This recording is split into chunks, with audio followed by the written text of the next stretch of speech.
नमस्कार मित्रों। उत्तर प्रदेश में लोकसभा चुनाव के बाद जितनी चर्चा राजनीति में हो रही है उतनी चर्चा किसी और प्रदेश की नहीं हुई है। और अब जो है केशव प्रसाद मौर्य और जोगी के बीच में जो अंतर्द्वंद है वो सतह पे आ गया है, खुल कर के आ गया है। और ऐसा कहा जा रहा है कि राज्य में सत्ता परिवर्तन हो सकता है। मैं आज इस वीडियो में आपको ये बताऊंगा कि ये सब चर्चाएं क्यों हो रही हैं, और इसके आने वाले दिनों में परिणाम क्या होंगे, क्या परिवर्तन होना है या नहीं होना है, या केवल ये कुछ समय के लिए एक नूरा कुश्ती है। इन सब चीज़ों पर मैं इस वीडियो में जिक्र करूँगा। सबसे पहले अगर हम देखें तो लोकसभा के जो चुनाव परिणाम आए उसको अगर आप जहाँ पे बुरी स्थिति है भाजपा की, ज़रा उनको हम देख लें कि अगर हम उत्तर से देखें तो हरियाणा में कुल पिछले बार 10 सीटें थी, 10 की 10 सीटें थी। इस बार जो है वो 50% वहाँ जीती है, यानी कि जितनी सीटें जीती थी उसकी आधी सीट जीती है। वहाँ भी किसी भी तरह की कोई चर्चा नहीं है बदलाव की, मुख्यमंत्री बदला जाए या न बदला जाए। क्योंकि खट्टर साहब के बाद सैनी जी जो है भी नए ही मुख्यमंत्री बने हैं, इसलिए हो सकता है कि ये भी बदलाव की बात उतनी न हो। लेकिन हार तो वहाँ भी वो उस जो मुख्यमंत्री थे उन्हीं के देखा जाए तो राज्य में जो है वो चुनाव हुए और वहाँ पे बुरी तरह से हारे हुए। आ जाइए आप इधर राजस्थान में 25 सीट पिछले बार भाजपा जीती थी, इस बार 14 जीती है। करीब करीब देखा जाए तो वहाँ भी हार जो है वो एक तरह से वो वैसे ही है जैसे कि यूपी में है। लेकिन चूँकि यूपी में पिछले बार 64 जीती थी, इस बार 33 जीते हैं, आधा करीब। वही स्थिति राजस्थान में भी है, लेकिन राजस्थान के मुख्यमंत्री बदलने के नाम पे कोई हल्ला नहीं है। महाराष्ट्र के चुनाव को देख लीजिए, पिछले बार 23 सीट 48 में 41 एनडीए जीती थी, उसमें 23 सीट जो है वो भारतीय जनता पार्टी जीती थी। इस बार के प्रदर्शन में 9 लोकसभा की सीट वहाँ से आई है। वहाँ भी भाजपा नेतृत्व जो भाजपा के कर्ता धर्ता थे उनमें भी कोई बदलाव की बात नहीं कही है। वही हाल आप झारखंड में भी देख लीजिए। तो आखिर में ये सब बातें उत्तर प्रदेश में ही क्यों हो रही हैं? हार तो देखा जाए तो एक तरह से केंद्रीय नेतृत्व का हुआ है। तो सवाल केंद्रीय नेतृत्व को न होकर के कि प्रदेश के नेतृत्व को, उत्तर प्रदेश को ही क्यों ये ठिकरा फोड़ा गया है। तो ये एक समझने वाली बात है। देखिए ये बात सच है, उत्तर प्रदेश बहुत बड़ा प्रदेश है जहाँ के 80 सांसद ये राज्य देती है। और अगर जो है ये इससे अपेक्षाएं भी जो है भारतीय जनता पार्टी की बहुत अधिक थी, और कहीं अगर जो है पिछले बार का जो प्रदर्शन था उतना भी अगर पा जाती तो आज ये सरकार जो है भाजपा की कही जाती, एनडीए की नहीं कही जाती। इसका भी एक अंदर से आक्रोश है, क्योंकि हमें यहाँ अपेक्षाएं ज़्यादा थी, इसलिए लोगों को आक्रोश भी इस प्रदेश से केंद्रीय नेतृत्व का ज़्यादा है। लेकिन सवाल उठता है, अभी देखिए उपचुनाव हुए हैं 13 विधानसभाओं में, उसमें 2 सीट जो है केवल भाजपा पाई है। तो क्या ये 2 सीट भाजपा जो पाई है इसमें भी क्या योगी की भूमिका रही है? ये भी तो देखा जाए तो एक तरह से पूरे 13 जो सीटें हैं उसमें 7 राज्य थे, उन 7 राज्यों में बीजेपी की स्थिति कमजोर है, तभी तो आई है। तो कहने का अर्थ ये है कि यह एक जो समय था वो केंद्र के जो राजनीति है उसके खिलाफ में भी लोग हैं और उस स्थिति में वोट किए हैं। तो फिर ये गाज जो है उत्तर प्रदेश में मुख्यमंत्री के ऊपर क्यों हो रही है? देखिए बड़ा स्पष्ट है, उत्तर प्रदेश में योगी जी की कानून व्यवस्था को सारे लोग अच्छे मानते हैं, एक ईमानदार छवि के नेता है, ये भी बात सही है। यह जो लोग भाजपा के लोग जो उनके नेता एमएलए एमपी जो ये शिकायत कर रहे हैं कि अफसर मेरा सुन नहीं रहे हैं, तो भाई उत्तर प्रदेश में जब समाजवादी पार्टी की सरकार हुआ करती थी और वहाँ का एक अदना कार्यकर्ता भी थाने का इंचार्ज हुआ करता था, जिले को वो चलाता था, तो वही स्थिति तो जो है लोगों को पसंद नहीं थी। अब ये चाह रहे हैं कि भाजपा के भी जो लोग हैं इनके जो जनप्रतिनिधि अगर समाजवादी पार्टी ही जैसा अगर काम करना होगा तब फिर तो ये शासन व्यवस्था जो सुधर नहीं पाएगी। हुआ ये है कि सारे अधिकारियों को मुख्यमंत्री योगी आदित्यनाथ जी ने ये निर्देश दिया हुआ है कि आप किसी के भी दबाव में आकर काम ना करें, अच्छे से काम करें। नतीजा ये हुआ कि सबको पता है कि सांसद और विधायक किसकी पैरवी के लिए जाते हैं जो है। तो ये तो रही बात जो है वो सांसदों की शिकायतें की और क्यों कर रहे हैं जो। अब दूसरी बात आ जाइए कि देखिए प्रदेश में या कहीं भी एक कुछ वर्ग के लोग ऐसे होते हैं जो सत्ता के बहुत नज़दीक होते हैं और वह उनसे अपने रिश्ते बना करके अपना जीवन यापन और अपना साम्राज्य खड़ा करते हैं। उसमें आपका ठेका हो गया, पट्टा हो गया और ये सब जो माफियागिरी वगैरह हो गई, ये भी लोग ये बहुत महत्व के लोग होते हैं और ये देखा जाए तो राजनीति को प्रभावित करते हैं। ऐसे लोग भी जब से योगी जी का शासन चला तब से ये साइड हो गए हैं और अब जो है इनमें जो है एक अकुलाहट आने लगी है। ये बर्दाश्त नहीं हो रहा है क्योंकि सारा कुछ जो है वो ठप हो गया है। अभी आप देखिए सुल्तानपुर में वो जो सोनू मोनी कौन जो लोग हैं वो सपा ज्वाइन किए हुए हैं। वैसे ही अभी जौनपुर में एक कोई माफिया था वो भी सपा ज्वाइन किया हुआ है। तो कहने का अर्थ ये है कि धीरे धीरे जो लोग भाजपा के दबाव में थे या कुछ गलत काम नहीं कर रहे थे वो लोग अब यहाँ से रास्ता निकाल रहे हैं और पूरा एक वर्ग जो समाज में जो नहीं चाह रहा है कि योगी जी यहाँ रहें वो इस मसले को बहुत बड़े रूप देने में वो लगा हुआ है। केशव प्रसाद मौर्य एक मोहरा है। देखिए अगर राजनीतिक हैसियत की दृष्टिकोण से देखा जाए तो केशव प्रसाद मौर्य सिराथू में विधायक के खुद के भी अपने चुनाव हार गए। अभी जो लोकसभा के चुनाव हुए हैं तो अपने क्षेत्र में उनका क्षेत्र सिराथू जो है वो आपका वो प्रतापगढ़ वाला जो एरिया है फूलपुर वाला इसमें है। तो वहाँ भी देखा जाए अगर जो है तो इनका प्रदर्शन बढ़िया नहीं रहा है। ना आप विधायकी चुनाव जीतते हैं न कोई लोकसभा का चुनाव जीतते हैं और सबसे बड़ी कमजोरी इनकी ये है कि हर नेता के पीछे एक उसके अपने समुदाय के भी लोग होते हैं। इनके पास मौर्य के जो समूह के लोग हैं वो भी इनके पीछे नहीं हैं। तो फिर आप जो है जनप्रतिनिधि अगर आप जननायक नेता बनना चाहते हैं तो भाई आपके पास कुछ तो गुण होना चाहिए। या तो आपके पास लोकप्रियता इतनी होती जो है या आपकी स्वच्छ ईमानदार छवि हो या फिर जैसे कि अखिलेश के पास उनके अपने वोट बैंक है उतने मजबूत उस ढंग से नेता हो जो है। सारी चीज़ें नहीं है तो फिर आप मुख्यमंत्री आपको कैसे बनाया जाए जो एक तो बात है। अगर हम ये मान भी लें कि योगी को हटाया जाए और इनको मुख्यमंत्री बनाया जाए तो आप किसी भी पहलू पे जो है अगर आप योगी के पैरेलल में आप कहीं है ही नहीं है, आपकी राजनीतिक हैसियत वो नहीं है जो है।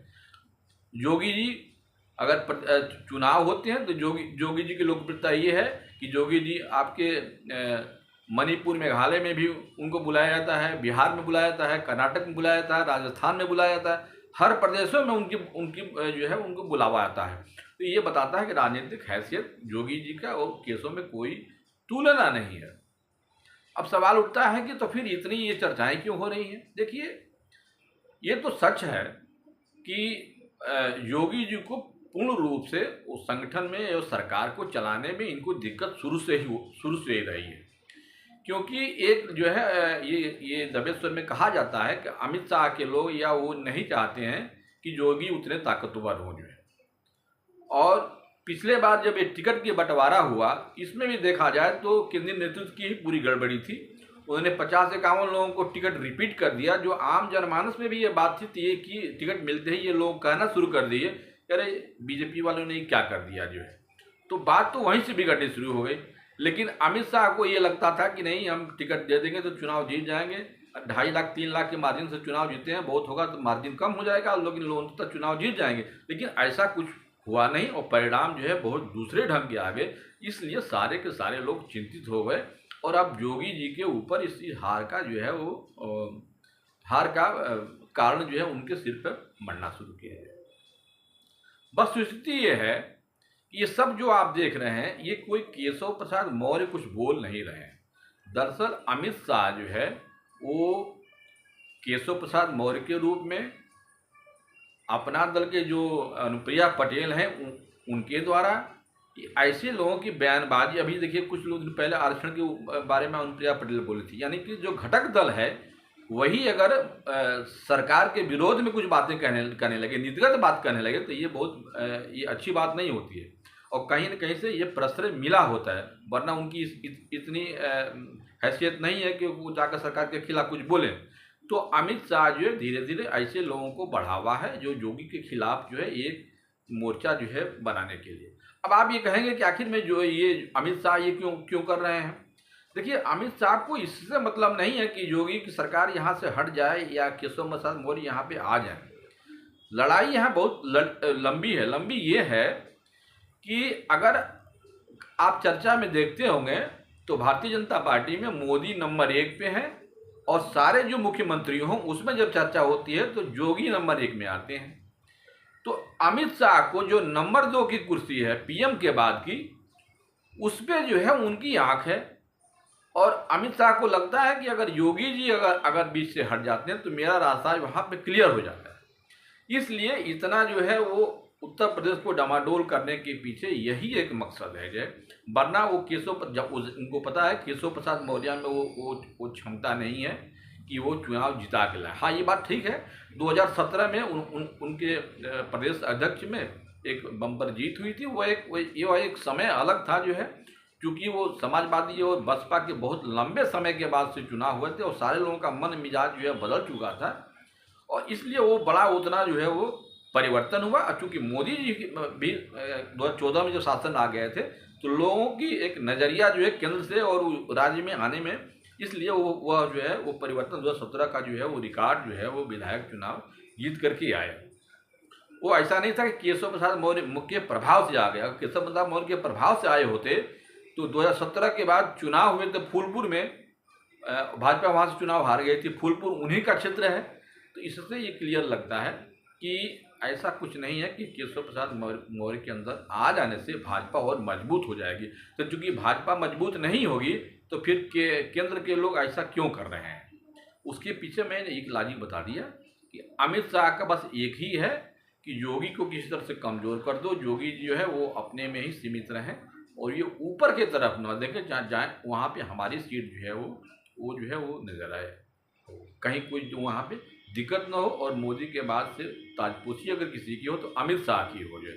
और हकीकत यह है कि अमित शाह को कम से कम पीएम के रूप में मुझे लगता है कि बाकी पार्टियों की तो छोड़ दीजिए, भारतीय जनता पार्टी के लोग भी पसंद नहीं करेंगे कि ये पीएम हो जाए। इनकी कार्यशैली हो, इनके बात है, उससे वो बहुत ज़्यादा लोग प्रभावित नहीं है। ठीक है, चुनाव में रणनीति बनाते हैं, चुनाव जीतने हारने का काम करते हैं, लेकिन उस पद की गरिमा के अनुसार इनका ये व्यक्तित्व नहीं है, वह एक छवि नहीं है जिसको कहा जा सके कि ये पीएम के लायक है। तो सारी लड़ाई यहाँ पे जो है लड़ाई जो है वो केंद्र में वो नंबर 2 की है और इसलिए इतनी रस्साकसी हुई। अभी देखिए 10 विधानसभाओं के चुनाव के लिए इसमें जो है वो प्रभारी जिलों के स्तर पर मंत्रियों को सब में जो है योगी जी ने अपना सौंप दिया। इसमें दोनों डिप्टी सीएम का कोई महत्व नहीं है। अब देखिए, पूरी लड़ाई में जो है केशव प्रसाद मौर्य की मजबूत स्थिति बस इसीलिए हो जाती है या भाजपा सिर्फ असहज इसलिए हो जाती है कि केशव प्रसाद मौर्य ओबीसी के नेता हैं, ओबीसी के नेता नहीं, ओबीसी वर्ग से आते हैं और योगी जी जो है एक राजपूत क्षत्रिय वर्ग से आते हैं। तो आजकल की जो राजनीति हो जा रही है कि SC ST ओबीसी की जो बात करने वाले में, उसमें योगी जी का पलड़ा जो है वो हल्का हो जाता है और चूंकि ये ओबीसी का एक ज़्यादा का वर्ग जो है वो जातिगत समीकरण देखा जाए तो ज़्यादा की संख्या है, इसलिए केशव प्रसाद मौर्य को केंद्रीय नेतृत्व जो है वेट जो है वो देती है, जो है न चाहते हुए भी उनका वजन करता है। और अगर देखा जाए तो भारतीय जनता पार्टी में कल्याण सिंह के बाद उनके निधन हो जाने के बाद कोई ऐसा ओबीसी का चेहरा नहीं है भाजपा के पास जिसको ये आगे कर करके चुनाव लड़े। उसमें घूम फिर करके केशव प्रसाद मौर्य ही आते हैं और मौर्य की हालत ये है कि ये अपनी बिरादरी के वोट भी इनको नहीं मिलते हैं। तो कहने का मतलब है कि भाजपा को अभी इस बारे में विचार करना चाहिए कि इनके जो स्टालवर्ट हैं, जो मजबूत लीडरशिप है, जैसे कि अगर कोई जैसे मान लीजिए कि मौर्य में जैसे स्वामी प्रसाद मौर्य हैं, केशव देव हैं, बाबू सिंह कुशवाहा वगैरह लोग हैं, ये निश्चित रूप से जैसे बाबू सिंह कुशवाहा के ऊपर बहुत करप्शन के चार्जेस वगैरह भी है, उसके बावजूद भी उनके पास जो कुशवाहा वो टूट जाता है। लेकिन केशव प्रसाद मौर्य के कहने पर कोई वोट जो है इस बार जो है पूरे लोकसभा में आप देख लीजिए, पश्चिम से लेकर के पूरब तक इनके कहने से एक वोट जो है वो मौर्य जो है वो भाजपा को नहीं दिया है। और अगर जो है सीट वाइज अगर आप देखिए तो समाजवादी पार्टी को इस बार जो है वो मौर्य कुशवाहा बीजेपी की जो पहले वोट देते थे वो इस बार जो है वो नहीं दिए हैं। आप गाजीपुर की सीट देख लीजिए, आप जौनपुर की सीट देख लीजिए, आजमगढ़ की सीट देख लीजिए, आप उधर कन्नौज में देख लीजिए, जो वहाँ पे साके लोग हैं जो है वो बिल्कुल नहीं दिए हुए हैं।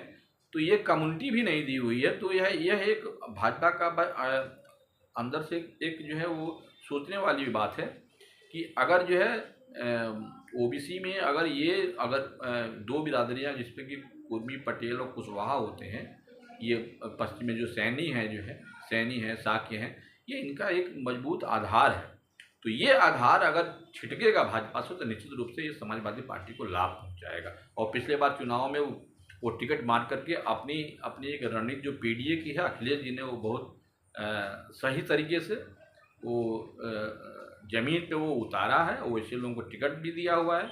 इसलिए भी भाजपा को एक बहुत अच्छी खासी जो है अंदर से जो है वो ये कष्ट देने वाली बात है कि हम ये पीडीए की तोड़ पे भाजपा को कैसे मजबूत करें। और इसको मजबूत करने के लिए इनको लगता है कि कोई न कोई ओबीसी का एक चेहरा ऐसा होना चाहिए जो जोगी के समकक्ष हो, बराबर हो। ये सारी लड़ाई इसलिए हो रही है कि ओबीसी का चेहरा भाजपा में ये लगे कि हाँ भाजपा भी ओबीसी की बात करता है। पीडीए के तर्ज पर कोई ऐसा एक नेता जो रहे जिसके देख करके और जो एक लॉबिंग होती है, जो है जातिगत समीकरण होते हैं वो फिट हो सके। वरना जोगी जी को